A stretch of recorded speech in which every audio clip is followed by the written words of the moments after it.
Hello intelligents, welcome to Akshay Chopra maths. बेटा, हम H TET 2021 का क्वेश्चन पेपर डिस्कस कर रहे थे जिसमें हम अपने क्वेश्चंस 110 तक सॉल्व कर चुके हैं पिछली वीडियो में। आज की वीडियो में हम नेक्स्ट 20 क्वेश्चन यानी कि 111 से स्टार्ट करेंगे। ये वीडियो होगी आपकी टीजीटी मैथ्स लेवल 2 की, एच टेट 2021। ओके, तो चलिए स्टार्ट करते हैं क्वेश्चन नंबर 111 से। फर्स्ट क्वेश्चन क्या कह रहा है इस वीडियो का कि the person buys a shirt at 30% discount. ठीक है, डिस्काउंट कितना है बेटा? 30% है on the marked price, MRP जो भी होता है, and sells it at 12% profit. 12% के प्रॉफिट पे उसने सेल किया ऑन द प्रिंटेड प्राइस। ठीक है जी। Profit on cost price in, देखो बेटा, सबसे पहले तो उसने 30% डिस्काउंट पे खुद बाय करी। 30% डिस्काउंट पे उसने खुद बाय करी। मान लो अगर हम इसका कॉस्ट प्राइस लेट करें, मान लो 100 रुपये है। ठीक है, उसने 30% डिस्काउंट पे करी ना, तो जो उसको कॉस्ट प्राइस है, जो मार्क्ड प्राइस है, उसको कॉस्ट प्राइस कितना पड़ा? 70 रुपये पड़ा ना बेटा। 30% डिस्काउंट पे उसने खुद लिया, तो 100 का 30% 30 रुपये हो गया, तो उसको कितने में पड़ी? 70 रुपये में पड़ गई। इतनी तो बात क्लियर है ना। ठीक है, जहाँ कुछ ना पता चले ना, एक्स वगैरह की जगह 100 रुपीज़ लेट कर लिया करो, उससे कैलकुलेशन बहुत ईजी हो जाती है। ठीक है, और फिर क्या था? And sells it at 12% profit, और फिर 12% प्रॉफिट पे उसने बेच दी फ्रॉम दी प्रिंटेड प्राइस। मतलब ये जो प्रिंटेड प्राइस था, ये जो प्रिंटेड प्राइस था उससे 12% प्रॉफिट में बेची, तो उसका जो सेलिंग प्राइस है वो कितना हो गया? 112 रुपये हो गया कि नहीं बेटा? 100 का 12% कितना हो गया? 12 रुपये। ठीक है, तो 100 + 12 112 रुपीज़ हो गया ना सेलिंग प्राइस। तो उसने पूछा कि उसका प्रॉफिट परसेंटेज बताओ। तो बेटा प्रॉफिट परसेंटेज क्या होता है पता ही है आपको? Profit upon marked price upon 100। यहाँ पे जो प्रॉफिट है वो कितना है? 112। ठीक है, प्रॉफिट कितना होगा? Selling price minus marked price ना, तो 112 - 70 अपॉन 70 मल्टीप्लाई 100। इतना समझ आ रहा है कि नहीं? बिल्कुल इजी क्वेश्चन है। 70% डिस्काउंट, सॉरी 30% डिस्काउंट पे उसने खुद खरीदी, यानी उसको 70 रुपीज़ की पड़ गई। और फिर इससे यहाँ से 12% पे नहीं बेची उसने, यहाँ पर 12% प्रॉफिट में बेची, तो 112 रुपये हो गए। अब प्रॉफिट कैसे आता है बेटा? Selling price minus cost price ना, तो वही मैंने लिख दिया, selling price minus cost price multiply 100, क्योंकि परसेंट ही निकालनी है। बस सोल्व कर लो, आंसर आ गया। ये आ गया 30 40 42 आ गया। 42/7 इंटू 100, तो ये 6, तो कितना आ गया आंसर अपना? 60%। तो कितना आंसर आ गया? सिंपली 60%। ओके, तो option number 3 will be right. Okay, now question number 112 is, अच्छा स्टूडेंट्स, यहाँ हमारे पड़ोस में कोई फंक्शन चल रहा है, तो मे बी आपको कुछ पटाखों की या ठीक है गाने वगैरह की आवाज़ आ रही हो। अगर नहीं आ रही तो अच्छी बात है, अगर आ रही है तो प्लीज़ थोड़ा मैनेज कर लेना आज। ठीक है, चलो 112 नंबर क्वेश्चन करते हैं। मैं पेन चेंज कर लेता हूँ। 112 नंबर क्वेश्चन करते हैं। 112 नंबर क्वेश्चन में क्या है कि if a solid piece of iron is in the form of a cuboid. ठीक है, आयरन का कोई पीस है वो क्यूबॉइड की फॉर्म में। ठीक है, क्यूबॉइड की लेंथ दे रखी है, ब्रेड्थ दे रखी है, हाइट दे रखी है। इज़ मोल्डेड, मोल्डेड का मतलब उसको पिघला दिया गया, टू फॉर्म अ सॉलिड, क्या बनाया? सफ़ियर। बेटा ऐसा क्वेश्चन पिछली वीडियो में भी आया था, मतलब जो मैंने 2022 का पेपर सोल्व करा है, मैंने वहाँ पे भी एक बात बताई थी बेटा, कि जब भी एक शेप को, जैसे यहाँ क्यूबॉइड है, इसको पिघला के सफ़ियर बनाया गया ना, जब भी किसी एक शेप को पिघला कर कोई दूसरी शेप बनाई जाती है, तो बेटा वॉल्यूम हमेशा सेम रहता है। इस बात को ध्यान रखना, ये 10th क्लास का सरफेस एरिया वॉल्यूम का कॉन्सेप्ट है कि वॉल्यूम हमेशा सेम रहती है। क्योंकि बेटा एक चीज़ है, जैसे मैं कोई ये वाली चीज़ है, इसको मैंने पिघला के कोई और शेप बना दी, तो इसके अंदर ये जो मटेरियल है, प्लास्टिक है, वो तो उतना ही है ना। हाँ, इसका सरफेस एरिया चेंज हो जाएगा, यहाँ पे सिलेंडर वाला फार्मूला लग जाएगा, अगर मैं सफ़ियर बनाऊँगा तो सफ़ियर वाला फार्मूला लग जाएगा, उसका सरफेस एरिया चेंज हो जाएगा, लेकिन बेटा वॉल्यूम तो सेम रहेगा ना। ठीक है, तो वही चीज़ हम यहाँ पे यूज़ करेंगे। वॉल्यूम क्यूबॉइड का और वॉल्यूम क्या है? सफ़ियर का, ये दोनों क्या होंगे बेटा? सेम होंगे। ठीक है, तो क्यूबॉइड का वॉल्यूम होता है L × B × H, सफ़ियर का वॉल्यूम है 4/3 πr³ समझे? और हमें फाइंड क्या करना है, radius of sphere he find करना है। तो ठीक है जी, हो जाएगा 49, 33 एंड 24। तो यहाँ पे आ गया 49 इंटू 33 इंटू 24, ये दूसरी तरफ गया तो 3/4, ये 22/7 जाएगा रेसिप्रोकल होके 7/22 हो जाएगा। इतना तो क्लियर है। बस आगे तो फिर अपने कैलकुलेशन है। 11 के टेबल पे कट कर दो 2 और यहाँ पे 3, ये बन गया 4 2s are 8 and 8 3s are 24। ठीक है, तो ये बन गया। तो अभी क्यूब है, ये देखो 3 3 और 3, तो रेडियस में एक तो 3 आ जाएगा और एक 7 7 एंड 7, एक 7 आ जाएगा। तो जो रेडियस है वो कितना बन गया, 21 सेंटीमीटर। ठीक है ना, इसका क्यूब कर दिया ना, ये 7 का क्यूब हो गया, ये 3 का क्यूब हो गया। ठीक है, तो आर क्यूब था, तो 7 3 21 अपना आंसर आ जाएगा। ठीक है बेटा, बिल्कुल ईजी, बिल्कुल सिंपल क्वेश्चन है। अब देखो 113, a person boat 6 articles for 5 rupees. ठीक है, कुछ 6 चीज़ें खरीदी 5 रुपये की और बेच दी उनको 5 चीज़ों को 6 रुपये में। बात को समझे, कोई 6 चीज़ें खरीदी 5 रुपये में और सोल्ड 5 आर्टिकल फॉर ₹6 और 5 रुपये में, ठीक है, 6 रुपये की 5 वस्तु बेचता है। तो लाभ प्रतिशत यानी प्रॉफिट परसेंटेज बताना है अपने को क्या होगा, समझे। सबसे पहले तो बेटा प्रॉफिट लॉस के लिए ना नंबर ऑफ़ थिंग्स सेम होनी चाहिए। ये देखो यहाँ पे 6 खरीद रहा है और 5 बेच रहा है, ठीक है ना बेटा।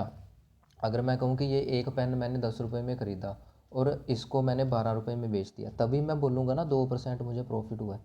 ठीक है, समझ गए, मतलब 2 रुपये का मुझे प्रॉफिट हुआ है। तो यानी कि मुझे ये जो भी चीज़ें मैंने जितनी बाय की हैं उतनी ही बेचूंगा, तभी मुझे पता चलेगा ना प्रॉफिट लॉस कितना। नंबर ऑफ़ थिंग्स तो सेम होनी चाहिए। तो 6 आर्टिकल खरीदे 5 रुपये में, ध्यान से देखना मैं क्या कर रहा हूँ। 6 आर्टिकल खरीदे बेटा 5 रुपये में, ठीक है। तो एक आर्टिकल कितने में पड़ गया उसको, 5/6 रुपीज़ में। ठीक है, ये क्या है, कॉस्ट प्राइस। उसी तरह से उसने अगर 5 आर्टिकल बेच दिए 6 रुपये में, तो एक आर्टिकल कितने में बेचा, 6/5 रुपीज़ में, ये हो गया सेलिंग प्राइस। अब तुमको पता चल ही रहा है ये 1 से कम है, ये 1 से ज़्यादा है, यानी सेलिंग प्राइस बड़ा हो गया ना कॉस्ट प्राइस से। इतना तो क्लियर है। ठीक है, तो क्या हुआ, हमें फिर प्रॉफिट हुआ। तो ठीक है जी, फिर प्रॉफिट की परसेंटेज बतानी है। अभी ये पीछे तो क्वेश्चन करा है ये वाला, प्रॉफिट की परसेंटेज क्या था, प्रॉफिट अपॉन कॉस्ट प्राइस। ठीक है, मल्टीप्लाई 100, यही तो था। तो प्रॉफिट कितना होता है, selling price minus cost price, यानी 6/5 minus 5/6 upon cost price. Cost price कितना था, 5/6 मल्टीप्लाइड विद 100। तो बस यही आपका आंसर आ गया। ठीक है, तो इसको सोल्व कर लो। प्रॉफिट परसेंटेज क्या बना, इसका एलसीएम कर लो, 30 आ जाएगा। ये बन गया 36 minus 25 upon 30 whole divided by 5/6 into 100। ठीक है, तो ये बन गया अपना 9 आ जाएगा, नहीं 25 35, हाँ ये 11 आ जाएगा, 11 अपॉन 30 इंटू 6/5 हो गया ये, मल्टीप्लाइड बाय 100। कटिंग कर लो, आंसर आ जाएगा। 6 यहाँ पे 5, 5 यहाँ पे 20, फिर 5 और फिर 4, 11 और 4 कितना बन गया बेटा, 44%। ओके, कितना आंसर आ गया आपका, 44%। बस इसमें ये ध्यान रखना था कि जितनी चीज़ें हम खरीद रहे हैं उतनी ही चीज़ें बेचनी होती है। ठीक है, तो नंबर ऑफ़ थिंग्स सेम हो तो फिर एग्जैक्ट कॉस्ट प्राइस और जो भी आपका सेलिंग प्राइस है वो आता है। ठीक है, 114 देखो बिल्कुल ईजी है, इसको तो ज़्यादा कुछ करने की ज़रूरत नहीं है। वैसे तो सोल्व करने का इसका लंबा चौड़ा मेथड है, बट 2 सेकंड में हो जाएगा। If the sum of n terms of geometric progression, GP की सम दी हुई है 5 into 2n-1, then the common ratio यानी कि r पूछ लिया गया। बेटा ध्यान दो, वैसे तो ये चलो 11th क्लास का क्वेश्चन आ गया। चलो देखो, यहाँ पे इसलिए कर रहा हूँ क्योंकि एक लाइन का है, आपको शॉर्टकट में बता रहा हूँ मैं। देखो बेटा जो सम है वो क्या दे रखा है, 5 इंटू 2n-1 ना। अच्छा, अगर आपको फॉर्मूला पता हो बेटा, सम का जो फॉर्मूला है वो एक्चुअली ये होता है a(r⁻n-1 अपॉन r-1). ठीक है, अब देखो अगर आप कंपेयर करो, r को मैं 2 पुट कर दूँ ये बन जाएगा, a को 5 पुट कर दूँ ये बन जाएगा 5, 2 की पावर n-1 और नीचे 2-1 आ जाएगा जो कि 1 होता है, यानी कि यही चीज़ बन गई मेरे पास। अगर मैं यहाँ पे r को 2 पुट करने बैठूँ तो ये क्या बन जाएगा, एस तो चलो ए तो चलो 5 है, उसकी जरूरत नहीं है, तो 2 power n minus 1 upon 2 minus 1 यही बचेगा, और 2 माइनस 1 तो 1 होता है, तो ये वाली चीज़ ना बन गई बिल्कुल सेम। यानी कि यहाँ पे कॉमन रेशो कितनी है अपनी, कॉमन रेशो कितनी है अपनी, सिंपली 2। बस कंपैरिजन से पता चल गया, कंपैरिजन से पता चल गया कॉमन रेशो क्या आएगी, 2 आएगी। ठीक है, नहीं तो आप कहीं दूसरी बुक्स में देखोगे या और भी मैंने देखे थे, बड़ा लंबा चौड़ा मेथड है। ठीक है, इसलिए कहता हूँ शॉर्ट ट्रिक्स, कॉम्पिटिटिव एग्जाम है, कंपटीशन में बैठना है तो गधों की तरह, क्या कहते हैं उसको, सब्जेक्टिव काम नहीं करना। अब देखो, a side of a square plot is 150 metre long. एक स्क्वायर प्लॉट है जिसकी साइड कितनी है बेटा, 150 मीटर लंबी है। क्वेश्चन को समझ रहे हो, एक स्क्वायर प्लॉट है जिसकी साइड कितनी है, 150 मीटर लंबी है, ये आपका स्क्वायर है। ठीक है, इसकी साइड कितनी है, 150 मीटर। समझे। आगे क्वेश्चन क्या है, इन साइड द प्लॉट यानी प्लॉट के अंदर 3.5 metre wide path is constructed. एक पाथ कंस्ट्रक्ट करा गया जिसकी विड्थ कितनी है, 3.5 मीटर, यानी कि ये एक ऐसा पाथ डिवेल्प करा गया, ठीक है, जिसकी विड्थ कितनी है, ये 3.5 है। समझे, ये 3.5 है, ये 3.5 है, और ये 3.5 है। समझे। ठीक है, अब the area of the path, उसने बोला है कि ये पाथ का एरिया बताओ कितना है। अब ध्यान दो बेटा, अगर इस पूरे एरिया में से ये वाला एरिया मैं माइनस कर दूंगा, समझे, तो ये पाथ का एरिया ही बच जाएगा सिर्फ। बात को समझ रहे हो। ठीक है, इस पूरे एरिया में से ये अंदर वाला माइनस कर दूंगा तो ये साइड वाला एरिया ही बच जाएगा सिर्फ। समझे। अब देखो ध्यान से, सबसे पहले अब ये क्या है, स्क्वायर है, स्क्वायर है, तो स्क्वायर का जो एरिया का फॉर्मूला होता है वो साइड मल्टीप्लाई साइड होता है। इसकी तो चलो साइड 150 दे रखी है, इसकी साइड फाइंड करनी पड़ेगी। अब ध्यान दो बेटा, ये कितनी है, 3.5 है, ये भी कितनी है, 3.5 है, यानी टोटल 150 में से ये वाला 3.5 माइनस करना पड़ेगा, ये वाला 3.5 माइनस करना पड़ेगा, तो इतना आ जाएगा ना सिर्फ। मेरी बात को समझ रहे हो, मेरी बात को समझ रहे हो ना मैं क्या कहना चाहता हूँ। हमें तो बस इतना इतना पोर्शन चाहिए, यानी कि ये वाली साइड चाहिए। तो अगर पूरी साइड में से मैं इसको भी माइनस कर दूँ और इसको भी माइनस कर दूँ तो इतनी साइड आ जाएगी कि नहीं। बात को समझ गए। ठीक है, तो यानी अगर टोटल 150 में से ये एक बार 3.5 और ये दूसरी बार 3.5 मैं माइनस कर दूंगा तो मेरे पास साइड आ जाएगी अंदर वाले स्क्वायर की। ठीक है, 3.5 और 3.5 7 हो गया ना, तो 150 माइनस 7 143। तो बस फिर जो एरिया चाहिए वो क्या आ जाएगा, बाहर वाले का एरिया यानी 150 स्क्वायर और अंदर वाले का एरिया यानी 143 स्क्वायर। साइड मल्टीप्लाई साइड होता है कि नहीं। अब बेटा देखो फिर से वही बात है, ये नहीं करने बैठ जाना कि तुम पहले 150 मल्टीप्लाई 150 करो, फिर 143 मल्टीप्लाई 143 करो, फिर दोनों को माइनस करो। ये टाइम वेस्ट पेपर में नहीं करना बेटा। हमारे पास जो फॉर्मूले होते हैं ना, वो सिर्फ रट्टे मार के नंबर लेने के लिए नहीं होते स्कूल लेवल पे, उनकी इस कैलकुलेशन में कंपटीशन में ज़रूरत पड़ती है। ये आपका फॉर्मूला क्या है, ए स्क्वायर माइनस बी स्क्वायर नहीं है, तो ये क्या बन जाएगा, ए माइनस बी मल्टीप्लाई ए प्लस बी। समझ गए। माइनस करेंगे तो 7 आ गया, प्लस करा तो 329। समझे। अब इनको मल्टीप्लाई कर दो, वो आपका आंसर आ गया। 3 7 ज़ार 21, 2 कैरी, 7 9 ज़ार 63 और 2 65, 6 कैरी, 7 2 ज़ार 14 और 6 20। ये देख लो, कोई कैलकुलेशन करने की ज़रूरत नहीं पड़ी। 2051 आपका आंसर ये रहा, 2051 आपका आंसर आ गया, लास्ट ऑप्शन। मेरी बात को समझ रहे हो। वैसे करोगे वैसे भी आंसर आ जाएगा, लेकिन हम कंपटीशन में बैठे हैं बेटा, हमें 1 मिनट में क्वेश्चन ख़त्म करना है। ठीक है, और उससे भी कम। तो ये जो ट्रिक्स होती हैं ये कैलकुलेशन इजी करने के लिए होती हैं। बच्चे क्या करते हैं, बस स्कूल में रट्टे मार के फॉर्मूलों को नंबर ले आते हैं, इसलिए मैथ मुश्किल लगता है। रट्टे नहीं मारते, फॉर्मूले होते हैं कैलकुलेशन को ईजी बनाने के लिए, सिर्फ नंबर लेने के लिए नहीं।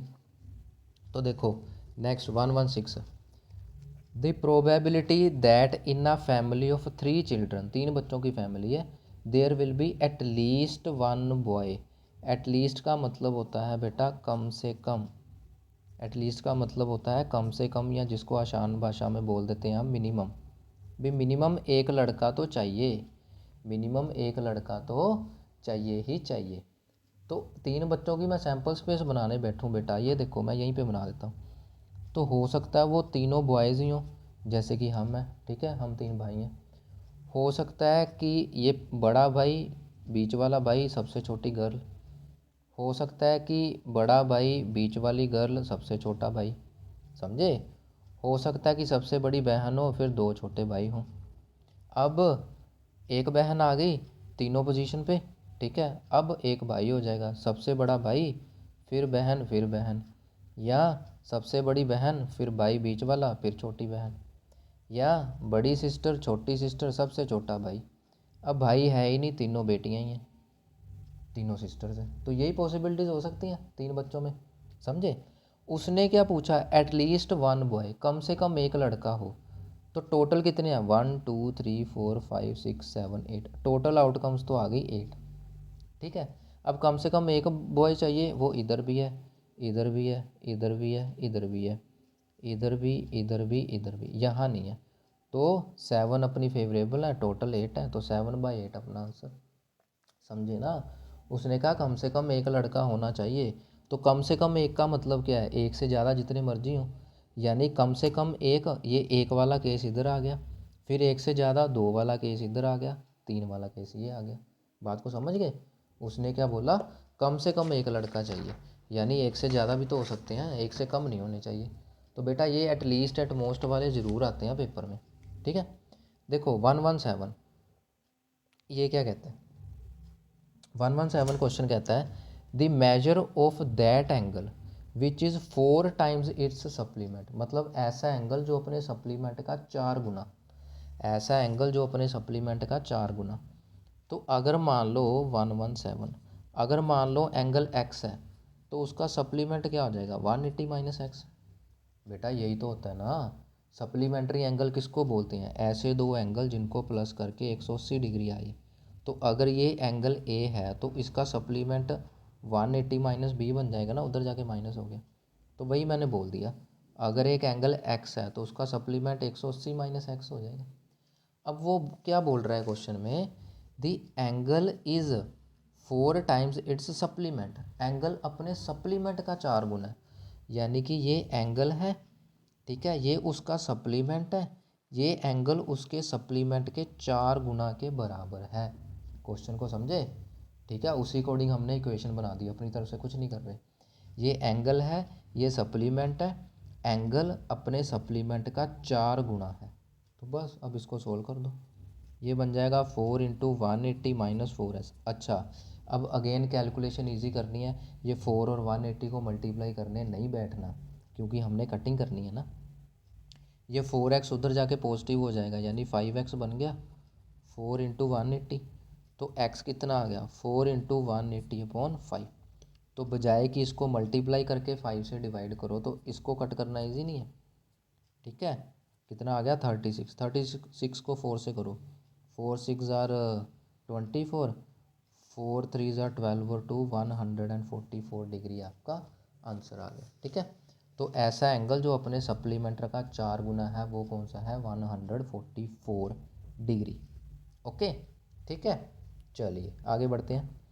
Which of the following can not be determined graphically, ये क्वेश्चन अक्सर पूछ लेते हैं। किसको ग्राफ में नहीं डिटरमाइन कर सकते, वो मीन है। मोड को भी ग्राफ में देख सकते हैं, मीडियन को भी ग्राफ में देख सकते हैं, मीन को ग्राफ में नहीं देख सकते, ठीक है। देखो 119 क्वेश्चन है, A and B can do a piece of work in 12 days. लो जी, ए और ये दिनों वाला बेटा पिछले 2022 वाला क्वेश्चन पेपर सोल्व कराया था, वहाँ पे भी बताया था। इसको सोल्व करने की सिंपल ट्रिक होती है, ठीक है। क्या करते हैं, 1 में बदल लेते हैं, ठीक है। कितने दिन दे रखे हैं, A and B can do a piece of work in 12 days. A B मिल के 12 दिन में काम कर सकते हैं। तो ए और बी का एक दिन का काम कितना हो गया बेटा, 1/12, ठीक है। इसी तरह से B and C can do it in 15 days. तो बी और सी का एक दिन का काम मिला के कितना हो गया, 1/15, ठीक है। C and A can do in 20 days. तो सी और ए का एक दिन का मिला के कितना हो गया, 1/20। ये समझ रहे हो ना रेसिप्रोकल क्यों हो रहा है, ठीक है। देखो जैसे यहाँ पे मैं रफ में बता देता हूँ। ये देखो, जैसे बेटा तुम कहो कि तुम 2 दिन में एक पूरा काम ख़त्म कर रहे हो तो तुम एक दिन में आधा काम ही तो करोगे, तो ये इसका रेसिप्रोकल ही तो हो गया। इसी वजह से तो मैं रेसिप्रोकल कर रहा हूँ, समझे?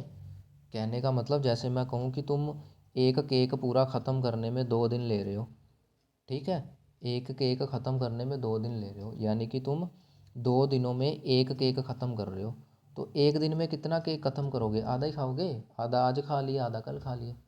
बात को समझ रहे हो? और ये आधा क्या है, इस 2 का रेसिप्रोकल ही तो हो रहा है, ठीक है।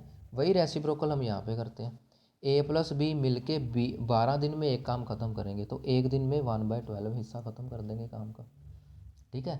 बी और सी मिलकर 15 दिन में काम ख़त्म कर रहे हैं, तो बी और सी एक दिन में 15वां हिस्सा ख़त्म कर देंगे। सी और ए मिल के 20 दिन में काम ख़त्म कर रहे हैं, तो सी और ए एक दिन में 1/20 भाग उस काम का पूरा कर लेंगे। चलो अब हमें चाहिए क्या, how many days A alone will finish the same work. उसने बोला कितने दिन में ए अकेला, ए अकेला, ठीक है, ए अकेला चाहिए। तो यहाँ पे देखो अगर मैं ए प्लस बी कर दूँ, अब मुझे बी नहीं ना चाहिए, तो ये वाला मुझे माइनस करना पड़ेगा। लेकिन देखो अगर मैंने बी माइनस कर दिया, बी भी कट गया, तो माइनस सी तो आ गया ना, तो माइनस सी को कौन कट करेगा? प्लस सी करेगा, ठीक है। तो मुझे सी प्लस ए को प्लस करना पड़ेगा, ताकि ये सी और सी कट गया, बी और बी कट गया, ए और ए 2a बच गया, ठीक है। तो मैंने क्या करा, बेटा, 1/12 और उसमें से माइनस कर दिया था 15 और ऐड कर दिया था 20। अब ये सी और सी कट गया, बी और बी कट गया, मेरे पास बच गया 2a। तो 2a कितना आ गया, इसका एलसीएम कर दो बस, 60 आ जाएगा। अच्छा, एलसीएम करने का भी बेटा आसान तरीका बताया था, ये नहीं आप बच्चों की तरह तुम ऐसे ऐसे करने बैठ जाओ, ठीक है, 12 15 और ठीक है 20 ऐसे करने बैठ जाओ, नहीं, हम कंपटीशन में बैठे हैं, फिर से वही बात है, कंपटीशन में बैठे हैं, तो ये काम नहीं करना बच्चों की तरह। तुम क्या करो, जो सबसे बड़ा नंबर है ना उसका टेबल रीड करो, और देखो बाकी दोनों में वो आ रहा है, ठीक है। 20 का कितना हो जाएगा 40, ठीक है, 20 × 2 40, 40 इनके टेबल में नहीं आता, फिर 23 ज़ार 60, ठीक है, 60 15 के टेबल में भी आ रहा है, 12 के टेबल में भी आ रहा है, तो 60 एलसीएम होगा, बात ख़त्म। मेरी बात समझे मैं क्या कहना चाहता हूँ? क्या है कि जो सबसे बड़ा नंबर है उसका टेबल रीड करना शुरू करो और बताओ कि वो इनके टेबल में आ रहा है कि नहीं। तो 22 ज़ार 40, 40 15 में 12 में नहीं आता, 23 ज़ार 60, 60 15 के टेबल में भी आता है, 60 12 के टेबल में भी आता है, तो वही एलसीएम होगा, बात ख़त्म। तुम ऐसे करके सोल्व करके देख लेना, वेरीफाई कर लेना, 60 आएगा, ठीक है। मैंने शॉर्ट वे बता दिया, तो 60 है, तो यहाँ पे आ जाएगा 5, यहाँ पे कितना आ जाएगा 4, यहाँ पे कितना आ जाएगा 3, तो ये बन गया 5 और 3 8, 8 में से 4 गए 4, ठीक है। तो 1/15, 1/15 आ गया, तो 2a कितना आ गया 1/15, यानी कि ए कितना आ गया 1/30, यानी कि ए का एक दिन का काम। बेटा ये देखो ये सारे एक दिन का काम ही था ना, तो ये जो प्लस माइनस करके आया वो भी तो उसका एक दिन का काम आया, यानी कि ए अपना काम 30 दिनों में ख़त्म कर देगा अकेला, ए अपना काम 30 दिनों में ख़त्म कर देगा अकेला, बात को समझ गए, ठीक है। तो वो 30 आ जाएगा आपका answer. Now the area of largest triangle, बड़ा ही अच्छा क्वेश्चन है बेटा। The area of the largest triangle that can be inscribed, inscribed का मतलब होता है पूरा पूरा उसके अंदर समा जाना, इन आ सेमी सर्कल, किसके अंदर समा गई वो ट्रायंगल, सेमी सर्कल की। तो वो बोल रहा लार्जेस्ट ट्रायंगल बताओ कौन सी होगी। अब बेटा ये तो कॉमन सेंस की बात है कि अगर मेरे पास ये एक सेमी सर्कल है, ये मेरे पास एक सेमी सर्कल है कुछ ऐसे करके, ठीक है, ऐसे करके सेमी सर्कल, तो उसमें जो लार्जेस्ट ट्रायंगल होगी बेटा वो यही वाली होगी ना जिसका बेस डायमीटर के बराबर हो गया, ठीक है, यही सबसे बड़ी ट्रायंगल उसके अंदर आ सकती है, यही सबसे बड़ी ट्रायंगल उसके अंदर आ सकती है, समझ गए। मैं एक बार ना वो कलर चेंज कर देता हूँ, तुमको ट्रायंगल अच्छे से समझ आ जाएगी। ये हो गया मेरा सफ़ियर, ये हो गया अपना सफ़ियर, सफ़ियर नहीं सॉरी सेमी सर्कल, ठीक है। सेमी सर्कल में वो कहता है सबसे बड़ी ट्रायंगल यही होगी ना बेटा जिसका बेस क्या होगा इस डायमीटर के इक्वल होगा, जिसका बेस क्या होगा इस डायमीटर के इक्वल होगा। अब यही सबसे बड़ी ट्रायंगल आ रही है सेमी सर्कल में, ठीक है। इसका एरिया बताना है। अब बेटा ध्यान दो, ये डायामीटर है, डायामीटर को क्या लिखूँगा मैं 2r। अगर मैं इसकी हाइट देखूँ, इसकी हाइट यही होगी, तो इसकी हाइट क्या है, ये सेंटर से लेके यहाँ का डिस्टेंस, ये हाइट r नहीं है बेटा, रेडियस होता है, यही डेफिनेशन है रेडियस की, सेंटर से लेके सर्कल के पॉइंट का डिस्टेंस, वही रेडियस होता है, ठीक है। तो बस आ गया अपना आंसर। एरिया का फॉर्मूला क्या आता है, एरिया आता है half multiply base multiply height. तो 1/2 जिसका बेस कितना है 2r और उसकी हाइट कितनी है r, तो 2 कट गया, r² आपका आंसर आ गया। बस इतनी सी बात थी, ठीक है, इतनी सी बात थी, r² आपका आंसर आ गया, ठीक है। उसने बोला लार्जेस्ट ट्रायंगल, तो लार्जेस्ट क्या होगी, जिसका बेस क्या बन जाएगा, सेमी सर्कल का डायामीटर, ठीक है। तो ये छोटी छोटी बातें होती हैं, इसको आप कॉमन सेंस बोल दो, आप इसको प्रेजेंस ऑफ माइंड बोल दो, ठीक है, IQ लेवल बोल दो, जो भी है आपकी मर्ज़ी, समझ गए ना। तो ये होना ज़रूरी है। देखो 121, if the diagonals of a rhombus, एक रोम्बस है उसके डायगनल्स कितने हैं बेटा 24 और 10, देन द पेरीमीटर पूछ लिया, क्या पूछ लिया बेटा, पेरीमीटर पूछ लिया। एरिया पूछ लेता, एरिया तो सिंपल होता है half into product of diagonal, ठीक है, तो ये आपका 120 आंसर आ जाता, सिंपल। लेकिन एरिया नहीं पूछा उसने, पेरीमीटर पूछ लिया। और पेरीमीटर क्या होता है, सारी साइड का प्लस, पेरीमीटर क्या होता है, सारी साइड का प्लस ना। तो ये मान लो आपके पास कोई रोम्बस है, ठीक है, इसका एक डायगोनल दे रखा है अपने को 10, ठीक है, और दूसरा एक डायगोनल दे रखा है 24 और दूसरा डायगोनल दे रखा है 10। मैंने साइड में क्यों लिखा, क्योंकि रोम्बस के जो डायगोनल होते हैं वो एक दूसरे के परपेंडिकुलर होते हैं और एक दूसरे को बाइसेक्ट करते हैं। यानी कि अगर ये 10 है, ठीक है, अगर ये 10 है तो ये कितना हो जाएगा बेटा 5, और ये भी कितना हो गया 5। और अगर ये वाला 24 है तो ये कितना हो गया 12, और ये भी कितना हो गया 12। बात को समझे, ठीक है। अब बेटा ध्यान दो ज़रा, ये तुम्हारे पास एक राइट एंगल ट्रायंगल नहीं बन गई, ठीक है, ये आपके पास एक राइट एंगल ट्रायंगल नहीं बन गई ये वाली, ठीक है, राइट एंगल ट्रायंगल बन गई ना, ठीक है जी। राइट एंगल ट्रायंगल बन गई तो पाइथागोरस लगेगी। मैं पाइथागोरस क्यों लगा रहा हूँ, क्योंकि मुझको पेरीमीटर चाहिए। पेरीमीटर का मतलब होता है चारों साइडों का प्लस, और रोम्बस की आपको पता है चारों साइडें सेम होती हैं, तो अगर एक साइड आ गई तो मतलब चारों साइड आ गई, बात खत्म, ठीक है। तो मैं ये साइड निकालने के लिए पाइथागोरस थ्योरम लगा रहा हूँ। अब देखो आपको पता है 90 के सामने वाला हाइपोटेन्यूज होता है, तो बस पाइथागोरस जिंदाबाद। हाइपोटेन्यूज का स्क्वायर क्या हो गया, ये बेस का स्क्वायर प्लस ये परपेंडिकुलर का स्क्वायर, ओके। तो ये आ गया 144 और ये आ गया 25, तो ये बन गया 169। तो यानी कि जो आपका एच है वो आ गया 13 सेंटीमीटर। तो पेरीमीटर क्या हो गया, चारों साइडों का प्लस, लो जी, ठीक है, कितना आ गया 52 सेंटीमीटर। बस ख़त्म, bye bye tata see you. नहीं अभी नहीं, अभी तो क्वेश्चन करने हैं, ठीक है। 52 सेंटीमीटर आ गया आपका आंसर, समझ गए, बिल्कुल इजी, बिल्कुल सीधा स्पष्ट क्वेश्चन था। हाँ, बस आपको एक प्रॉपर्टी पता हो कि जो रोम्बस के डायगोनल हैं वो एक दूसरे के परपेंडिकुलर होते हैं और एक दूसरे को बाइसेक्ट करते हैं, ठीक है। अगर याद हो तो ऐसा क्वेश्चन मैंने पिछली वीडियो में भी सोल्व करा है पार्ट 1 में, ठीक है, वहाँ सीधा पूछा गया था कि किसके डायगोनल परपेंडिकुलर बाइसेक्टर होते हैं, रोम्बस टिक लगाया था हमने। नाउ 122 130 तक करेंगे आज।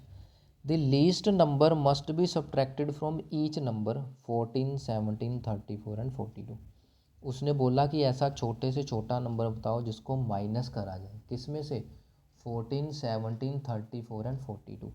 करना क्या है, सो दैट द रिमाइंडर्स में बी प्रोपोर्शनल, मतलब जो रिमाइंडर्स हैं वो प्रोपोर्शनल है। ये प्रोपोर्शनल का क्वेश्चन भी पिछली वीडियो में आया था बेटा। प्रोपोर्शनल का मतलब क्या होता है, क्या सब्ट्रैक्ट किया जाए, पहले तो सब्ट्रैक्ट कर लो। मान लो ये सेम नंबर x सब्ट्रैक्ट कर दिया, दूसरा नंबर 17 था, फिर ये प्रोपोर्शन का साइन, तीसरा नंबर 34 था और चौथा नंबर था 42। बात को समझे, इसको बेटा प्रोपोर्शनल बोलते हैं, ये 8th क्लास का काम है, ठीक है। प्रोपोर्शनल का मतलब क्या होता है कि ये रेशो आपस में सेम, इसका मतलब होता है इक्वल टू, ठीक है, इसका मतलब होता है इक्वल टू, और इसका मतलब होता है डिवाइड, ठीक है। यानी कि इन दोनों का डिवाइड, यानी कि इन दोनों का डिवाइड किसके बराबर है, इन दोनों के डिवाइड के। क्वेश्चन को समझ गए, ठीक है। उसने बोला ऐसा मिनिमम कौन सा नंबर माइनस करा जाए तो सब में सेम माइनस होगा, कर दिया, ताकि ये प्रोपोर्शनल बन जाए। तो ये 8th क्लास में प्रोपोर्शनल कर दिया। अब देखो बेटा, एक तो मेथड ये है कि तुम इनको क्रॉस मल्टीप्लाई करो, फिर दोनों ब्रैकेट्स को, ठीक है, जैसे क्रॉस मल्टीप्लाई करोगे तो क्या बनेगा, यही बनेगा ना, ठीक है। क्या बन जाएगा, 34 माइनस एक्स और 17 माइनस एक्स, यही बन जाएगा।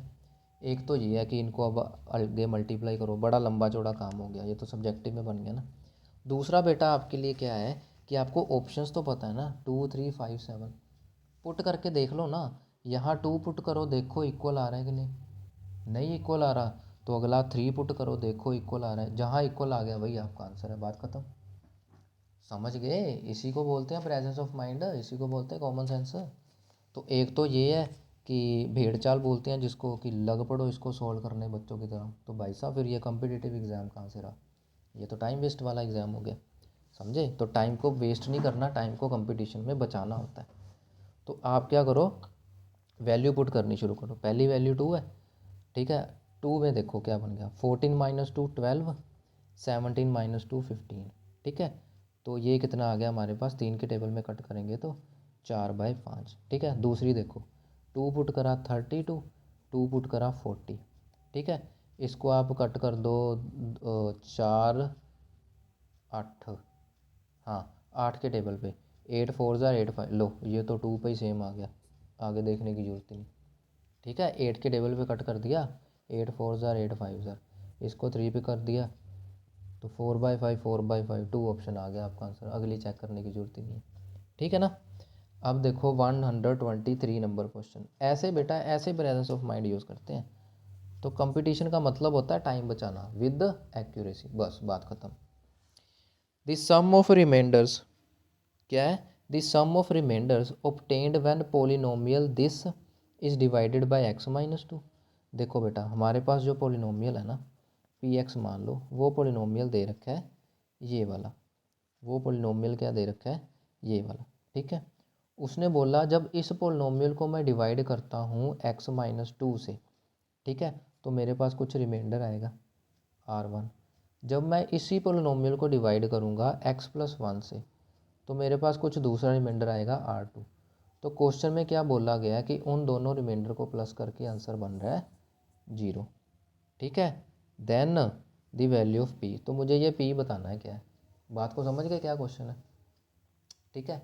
अब देखो फिर से वही बात है, लग पड़ो डिवाइड करने, ना भाई ना, ऐसा पाप कभी नहीं करना, समझे। इस पाप की माफ़ी नहीं है, इस पाप की माफ़ी नहीं है।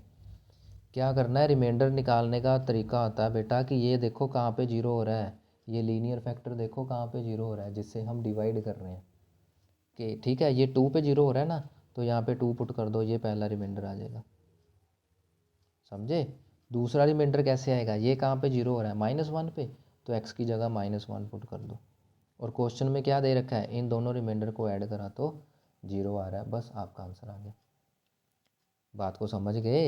रिमाइंडर फाइंड करने का शॉर्टकट वे क्या आता है, ये देखो कहाँ पे जीरो हो रहा है, 2 पे जीरो हो रहा है, तो यहाँ पे जहाँ जहाँ x है वहाँ वहाँ 2 पुट करोगे तो आपका रिमाइंडर आ जाएगा। इसी तरह से ये लीनियर फैक्टर कहाँ जीरो हो रहा है, -1 पे, तो जहाँ जहाँ x है वहाँ वहाँ -1 पुट करोगे तो दूसरा रिमाइंडर आएगा। और क्वेश्चन क्या बोल रहा है कि इन दोनों रिमाइंडर का प्लस करा तो आंसर बन रहा है 0। तो बताओ p क्या होगा, बस अब रिमाइंडर निकालो, ठीक है ना। तो यहीं से शुरू कर देता हूँ, ये क्या हो गया, 2 इंटू 2 क्यूब, लो, plus p+2 into 2 plus p-2, ये पहले का रिमाइंडर हो गया। अब -1 पुट करो, 2 इंटू -1 का cube plus p+2 into -1 plus p-2, ये क्या है बेटा 0, ठीक है। तो बस सॉल्व कर दो, ये क्या बन जाएगा, 2 क्यूब 8 होता है, 8 2 ज़ार 16 plus 2p plus 4 plus p-2, ये बन गया -2, और ये बन गया -p और -2, और ये बन गया प्लस p-2 इक्वल्स टू 0। बस अब तो कैलकुलेशन है आपके। तो ये p से तो p कट गया, ठीक है। ये 2p और p कितना हो गया बेटा, 3p हो गया, ठीक है। अब आगे आगे ये देखो, ये -2 और -2 और +4 कट जाएंगे आपस में, ये बन गया 16 और -2 यानी कि 14, 14 में से 2 गए 12, ये बन गया आपके पास। तो p की वैल्यू -4 आ गई, बात ख़त्म। p की वैल्यू -4 आ गई, ये रहा ऑप्शन नंबर 3। ठीक है, बिल्कुल सिंपल, बिल्कुल अच्छा क्वेश्चन है। बस आपको थोड़ा शॉर्ट वे पता हो रिमाइंडर फाइंड करने का। ठीक है, मेरे मुंह से हर बार रिमाइंडर निकल जाता है, रिमाइंडर नहीं होता, रिमाइंडर होता है। ठीक है, क्लास में भी यही करता रहता हूँ मैं, रिमाइंडर रिमाइंडर। ठीक है, फिर बच्चे मुझे रिमाइंड कराते हैं, बेटा सर रिमाइंडर नहीं होता, रिमाइंडर होता है। ठीक है, चलो 1 to 4।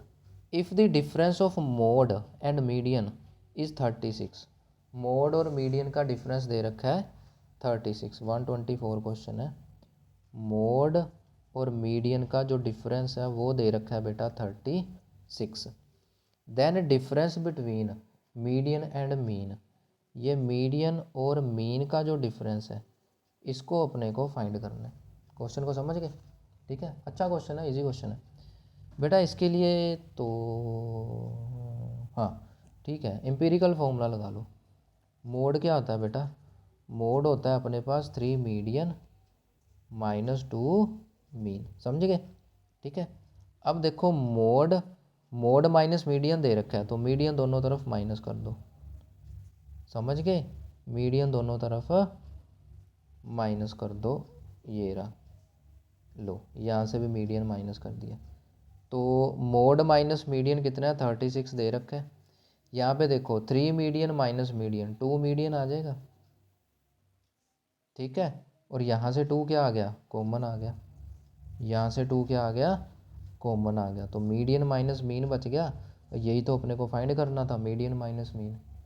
ठीक है, तो मीडियन माइनस मीन क्या आ जाएगा? 36/2, 36/2 यानी कि 18। तो बस 18 अपना आंसर आ गया, ऑप्शन नंबर 2। समझे? बिल्कुल सिंपल, बिल्कुल इजी क्वेश्चन है। ठीक है ना? अच्छा, अब देखो नेक्स्ट 125, जिसके लिए हम अपना पेन चेंज कर देंगे। 125 नंबर क्वेश्चन, ये तो बेटा सिंपल है, इसमें कोई शॉर्टकट नहीं चलेगा। The mean of the following data, ये तो जो 10th क्लास का मेथड होता है आपका, वैसे कहने की बात है 10th है, 7th 8th से शुरू हो जाता है। मीन फाइंड करना है बेटा। ठीक है, तो मीन क्या होता है? XI FI ना। ठीक है, तो मैं सीधा XI लिख रहा हूँ। तो XI क्या होता है? मिडल टर्म, 0 से 5 में मिडल टर्म है आपके पास 2.5। ठीक है, अब क्या होता है? देखो आसान तरीका बताता हूँ। पहली मिडल टर्म निकाल लो। ठीक है, उसके बाद क्या करो? ये गैप ऐड करते जाओ। 5 का गैप है ना, 5, 5 से 10, 10 से 15, 15 से 20, 5 का गैप है। कुछ नहीं करना, बस 5 5 ऐड करते जाओ। 2 और 5 7, 7 और 5 12, 12 और 5 17, 17 और 5 22, ये है कब तक? 25 से 30। ठीक है, फिर एक और आ जाएगा 27.5। ठीक है, ये क्या आ गया आपका? XI। ये क्या आ गया? XI। अब क्या था? FI, जो कि दे रखा है 4 5 7 12, 4 5 7 12, 7 एंड 5। अब तुमने क्या करना है? इस XI और FI को मल्टीप्लाई। ठीक है, क्या हो गया? 25 चौका 100, यानी कि ये 75 और 5 5, 2 कैरी 35 और 2 37, यहाँ पे आ गया 35। ठीक है, 12 7 84, 84 85 86 87, फिर आ गया 12 5 60 6। ठीक है, 12 7 84, 84 और 6 90 9, 12 और 9 कितना हो गया? 21। ठीक है, यहाँ पे 35 5 और 7 दूनी 14 और 5, 14 4 18 और 1 19, 1 14 और 1 15, यहाँ पे 5 5 25 2, 5 7 35 और 2 37, 3 5 2 10 और 3 13। अब इनको कर दो प्लस और इनको अलग प्लस कर दो। 4 और 5 9, 9 और 7 16, 16 और 10 26, 26 27 28 और 5 33, ये 33 हो गया। ये बन गया 5 10 15 20, 2 कैरी 2 और 7 9, 9 और 9 18, 18 6 22 और 1 23, 23 और 24, 24 और 6 30, 3 कैरी, तो 3 और 1 4 और 3 7 और 8 7 और 9 16, 16 और 8 कितना हो गया? 24, 2 कैरी, 2 और 2 4 और 1 5 और 1 6, 640 आ गया। ये कितना आ गया? 640 आ गया। ठीक है, मुझे यहाँ पे कुछ गड़बड़ लग रही है, 1 मिनट। 4 और 5 9, 9 और 7 16, 16 और 2 18 और 10 28, ठीक है। 28 और 7 कितना आ गया 35, 35 और 5 40, ये तो 40 होएगा बेटा, गलती कर दी प्लस करने में, ठीक है। तो बस आपका मीन आ गया। अब मीन क्या होता था FI/XI अपॉन FI, तो कट गया, 16 आंसर आ गया आपका, सिंपल, ठीक है। 16 आंसर आ गया ऑप्शन नंबर 3। ओके, बिल्कुल सिंपल, बिल्कुल ईजी क्वेश्चन है। अब बेटा हम करते हैं क्वेश्चन नंबर 1 to 6। इसमें एंगल ए दे रखा है ट्रायंगल में 66, the internal bisectors of B and C. चलो ठीक है जी, एक तो बेटा 126 है, एक तो बेटा एंगल ए दे रखा है तुमको, ये मैं ट्रायंगल बड़ी सी बना देता हूँ। ये एंगल ए दे रखा है 66, और जो एंगल बी और सी है उसका क्या करा गया, देखो internal bisectors of B and C intersect at O, यानी कि जो एंगल बी और एंगल सी है उसके जो अंदर वाले ये बाइसेक्टर है, ये दोनों एक दूसरे को मिल रहे हैं पॉइंट ओ पे। क्वेश्चन समझ आ गया, ठीक है। हमें क्या फाइंड करना है, ये वाला एंगल बी ओ सी फाइंड करना है। क्वेश्चन समझ गए, ठीक है। अब देखो ध्यान से करना क्या है इसमें, बेटा पहले तो एंगल सम प्रॉपर्टी लगाओ। तुमको पता है कि तीनों एंगल को प्लस करके 180 डिग्री होता है, तो यानी कि 66 डिग्री और बी प्लस सी कितना आ गया 180 डिग्री। तो बेटा बी प्लस सी की वैल्यू क्या आ गई, इसको माइनस करेंगे तो 114 डिग्री बन जाएगा, है ना। अब देखो ध्यान से, अगर मैं छोटी ट्रायंगल में एंगल सम प्रॉपर्टी लगाऊं, तो बी वाला एंगल, सी वाला एंगल और ये जो ओ वाला अपने को फाइंड करना है, ये कितना आ गया 180 डिग्री, समझ गए। अब देखो ध्यान से बेटा, बाईसेक्टर दे रखे हैं, बाईसेक्टर का मतलब क्या है, ये दोनों एंगल इक्वल हैं, ये दोनों एंगल इक्वल हैं, इसी को तो बाईसेक्टर बोलते हैं, ठीक है। अब देखो इसमें ये जो एंगल बी है वो बेसिकली ये नहीं है, ध्यान दो, इस ट्रायंगल में ये वाला जो एंगल है वो b/2 नहीं है, इस ट्रायंगल में जो ये वाला छोटकू सा एंगल है वो c/2 नहीं है। क्यों, क्योंकि बाईसेक्टर है भाई साहब, ओ सी ओ बी बाईसेक्टर है, यानी कि दो इक्वल पार्ट्स में डिवाइड कर रहा है। बाईसेक्टर का मतलब पूरा 60 डिग्री है, तो इतना 30 हो गया, इतना भी 30 हो गया, ठीक है। ये पूरा मान लो 90 डिग्री है, तो इतना 45 हो गया, इतना भी 45 हो गया, इसको बोलते हैं बाईसेक्टर। तो मैं b/2 c/2 लिख सकता हूँ ना। ये मैंने क्यों लिखा, मैं एलसीएम लेके ये काम कर सकता हूँ, ठीक है। b प्लस सी कितना है 114, तो बन गई ना बात, मेरा एंगल ओ आ गया, एंगल ओ आ गया। ये इसको कटिंग करेंगे, 2 5 10, 2 7 14, ये एंगल ओ, ये बेटा एंगल ओ लिख रहा हूँ, जीरो ना समझना इसको। तो बस 180 में से 57 माइनस करो, ये आपका ओ आ गया। 10 माइनस 7 3 हो गया, यहाँ पे 17 माइनस 5 12 हो गया, तो 123 डिग्री आ गया आपका एंगल ओ, कितना 100 कहाँ गया, ये रहा 23 डिग्री, समझे। बड़ा अच्छा क्वेश्चन था, ठीक है ना। देखो 127 में क्या है, if the sum of interior angles of a polygon is 1620, मतलब एक पॉलीगन है उसके अंदर वाले एंगल्स का प्लस 1620 है, देन नंबर ऑफ साइड, यानी एन की वैल्यू फाइंड करनी है, नंबर ऑफ साइड कितनी है। अब बेटा अगर आपको याद हो छोटी क्लासेस में हम 6th 7th से पढ़ते जा रहे हैं कि बेटा कि जो भी आपका पॉलीगन है, ठीक है, उसके एंगल्स के प्लस का फॉर्मूला आता है n-2 इंटू 180 डिग्री, ये आपको याद होना चाहिए, ठीक है। कि जो भी आपका पॉलीगन है, एन साइड वाली फिगर है, उसके अंदर वाले सारे एंगल को प्लस करो तो n-2 इंटू 180 डिग्री आता है, ये पिछली वीडियो में भी बताया। तो यहाँ पे इसकी वैल्यू क्या दे रखी है 1620, ठीक है। यहाँ पे क्या दे रखा है, सारे एंगल को प्लस करके 1620 आ रहा है, तो हमें n चाहिए, तो आ जाएगा n, अब इसमें क्या मुश्किल बात है, ठीक है। तो 1620 अपॉन 180 0 कट गई, 2 के टेबल पे कर दो 9, 2 के टेबल पे कर दिया 81, तो ये आ गया 9, तो n-2 आ गया 9, तो n की वैल्यू आ गई 11, ठीक है। यानी कि वो जो अपनी फिगर है वो कितने साइड वाली है, वो 11 साइड वाली है, बात को समझ गए, ठीक है। तो अभी लास्ट क्वेश्चन रह गए 3। बेटा जो क्वेश्चन ना समझ आए, मैं ज़्यादा धीरे बोल रहा हूँ या ज़्यादा तेज़ी से बोल रहा हूँ या कुछ भी आपको गड़बड़ है, कमेंट सेक्शन में ज़रूर बताना, हाँ। और अगर बिल्कुल सही लगा आपको फिर भी कमेंट सेक्शन में बताना, ताकि मुझे मोटिवेशन मिले, ठीक है। चलिए 128 देखते हैं। In a circle of radius 7 centimetre an arc subtends angle 108 degree. At the centre than the area of the sector. बेटा सेक्टर के एरिया का फॉर्मूला तो आपको आता है, ठीक है, 10th क्लास का काम है। सेक्टर के एरिया का फॉर्मूला तो आता है 128। सेक्टर का एरिया क्या होता था, θ/360 इंटू पाई आर स्क्वायर ना, ठीक है। बचपन की यादें कुछ ताज़ा हुई, ठीक है। थीटा कितना दे रखा है बेटा, थीटा का मतलब होता है सेंटर पे जो एंगल बना रहा है वो है 108 डिग्री अपॉन 360 इंटू पाई होता है 22/7 और रेडियस दे रखा है ये वाला 7 सेंटीमीटर। तो रेडियस का स्क्वायर 7 7 कैंसिल, तो इसकी कटिंग कर दो, ये बन गया 2 11, ये बन जाएगा 2 और 18, ये आ गया 90, ये आ जाएगा 2 के टेबल पे कटिंग करेंगे तो 54, ठीक है। अब 9 के टेबल पे कटिंग कर दो, 10 आ गया, 9 के टेबल पे करो तो 6 आ गया, ठीक है। अब देखो ध्यान से, तुमको मैंने पहले भी बताया था कैलकुलेशन करने का तरीका। ये 6 और 10 कट हो रहा है लेकिन अपन कट करेगा नहीं, सीधा एक डिजिट छोड़ के पॉइंट लगाएगा, समझे। तो 6 इंटू 11 66, 66 को 7 से करा 42, 46 462 यानी 46.2 आपका आंसर, ठीक है। तो बजाय इसके कि तुम इसकी कटिंग करो, यहाँ पे 3 लिखो, यहाँ पे 5 लिखो, फिर 3 11 और 7 को मल्टीप्लाई करोगे, जो आंसर आएगा उसको 5 से डिवाइड करोगे, पॉइंटों में लिखोगे, फिर 46.2 आएगा। तो ज़रूरी टाइम वेस्ट करना है इतनी कटिंग में, नीचे 10 आ गया ना, सीधा ऊपर वालों को मल्टीप्लाई करो, पीछे से एक डिजिट छोड़ के पॉइंट लगाओ, ख़त्म, ठीक है। 46.2 समझ गए ना, ठीक है। मेरी बात को समझ गए।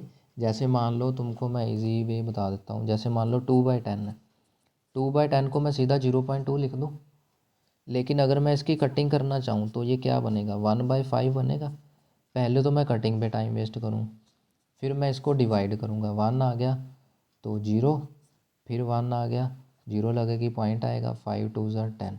लो इतना झंझट करके भी तो 0.2 ही तो आया आंसर। मेरी बात को समझ गए।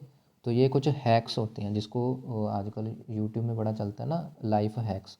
तो ये भी एक तरह का कैलकुलेशन हैक है। नीचे आपके पास 10 100 1000 आ गया ना, चाहे कटिंग हो रही है बेटा कटिंग ना करो, सीधा पॉइंट लगा दो, बात खत्म, ठीक है। चलो 2 क्वेश्चन रह गए अपने। 129 क्वेश्चन देखो क्या कह रहा है कि द एंगल ऑफ एलिवेशन ये तो बड़ा अच्छा, ये भी 10th क्लास का है, बड़ा अच्छा क्वेश्चन है बेटा, बड़ा प्यारा क्वेश्चन है। देखो क्या कहता है ये, the angle of elevation of top of a tower from 2 points.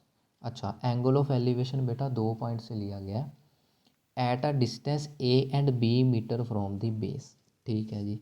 ये अपने पास टावर है, ये टावर का बेस है, ठीक है। एक पॉइंट क्या है, इससे कुछ एक ए सेंटीमीटर की दूरी पे है, ठीक है। दूसरा पॉइंट इससे क्या है 20 सेंटीमीटर की दूरी पे, बात को समझे। उन दोनों से जो एंगल ऑफ एलिवेशन है ये रहा, ठीक है। Base and in same straight line with it are complementary, complementary का मतलब होता है दोनों को प्लस करके 90 आए, यानी कि अगर ये एंगल थीटा है तो ये एंगल 90 माइनस थीटा हो गया, जैसे अभी सप्लीमेंट्री बताया था, ठीक है। अगर एक एंगल एक्स है तो उसका सप्लीमेंट 180 माइनस एक्स है, इसी तरह से अगर एक एंगल थीटा है उसका कॉम्प्लीमेंट 90 माइनस थीटा ना हो जाएगा, बात को समझ गए, ठीक है। अब इस क्वेश्चन को करता हूँ मैं नेक्स्ट पेज पे। डायग्राम समझ आ गई ना तुम लोगों को, क्या कह रहा हूँ मैं, ये देखो, ठीक है। तो डायग्राम अपनी क्या थी, डायग्राम कुछ इस तरह से थी, ये देखो, ठीक है। ये दूसरा पॉइंट है, ये ए मीटर की दूरी पे है यहाँ से लेके यहाँ तक, ये बेस से बी मीटर की दूरी पे है यहाँ से लेके यहाँ तक। एक एंगल थीटा है तो दूसरा 90 माइनस थीटा हो जाएगा।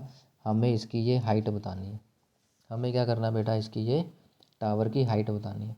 तो देख लो ये परपेंडिकुलर अपॉन बेस, ठीक है, इसको मान लो एच है, हाइट बतानी है हमने, ठीक है। तो ये परपेंडिकुलर अपॉन बेस क्या हो जाएगा टेंजेंट थीटा, ठीक है।